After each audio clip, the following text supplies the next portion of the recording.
ധർമ്മശാസ്ത്ര ക്ഷേത്രത്തിൽ പൊങ്കാലിടാൻ വന്നിരിക്കുകയാണ് ഞങ്ങൾ.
ഡ്യൂട്ടിക്ക് കാല് കഴിക്കണം പറഞ്ഞ നമ്മള് ഇതിനെ വണ്ടി വന്ന് നിൽക്കുകയാണ്.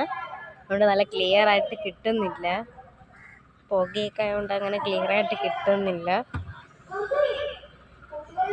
ഫുഡ് ഒക്കെ ഫ്രീ ആയിട്ട് പാഴ്സൽ ചെയ്ത് കൊടുക്കുന്നുണ്ട്. പിന്നെ വാട്ടർ, പിന്നെ ടാങ്ക് വിലക്കിയത്, അങ്ങനെയുള്ള വെള്ളമൊക്കെ കൊടുക്കുന്നുണ്ട്. അവിടെ പൊങ്കാല എടുക്കുന്നവർക്ക് നല്ല ഈസി ആയിരിക്കും ഇടാനൊക്കെ. പിന്നെ അവർക്ക് എന്തായാലും വിഷമൊന്നും ഇരിക്കേണ്ട ആവശ്യമില്ല. എൻ്റെ അമ്മയ്ക്കും കുഞ്ഞമ്മയ്ക്കും എല്ലാം വെള്ളവും ഒക്കെ കിട്ടി. പിന്നെ പാഴ്സൽ കിട്ടി, ഇഡലിയും സാമ്പാറും കൊടുക്കുന്നു. ഡ്യൂട്ടിക്ക് ഭയങ്കര കാല് കുഴപ്പ്, അവിടെ നിൽക്കാൻ സമ്മതിച്ചില്ല. അങ്ങനെയാണ് നമ്മൾ ഇവിടെ വന്നിരുന്നത്. കൊച്ചപ്പം കാശിക്കുട്ടന് ഭയങ്കര കരച്ചില്ല. കാശിക്കുട്ടൻ അവിടെയൊക്കെ പോയിരിക്കുന്നതൊക്കെ ഭയങ്കര ഇഷ്ടമാണ്, പൊങ്കാലയൊക്കെ കാണുന്ന. അതുകൊണ്ട് കൊച്ചപ്പനെ അങ്ങോട്ട് കൊണ്ടുപോയി. അപ്പോൾ നമ്മളിവിടെ മാത്രം ഓട്ടയ്ക്കകത്തിരിക്കുക. അവിടെ നിന്ന് ഡ്യൂക്ക് ബൈക്കിൽ കയറി ഇരുന്ന് കണ്ട് കളിക്കുമായിരുന്നു. പിന്നെ സൈക്കിളിൽ കളിയായി. പിന്നെ അപ്പോൾ തിരിച്ചുകൊണ്ട് പോയേക്കും. അപ്പം അവിടെ നിന്ന്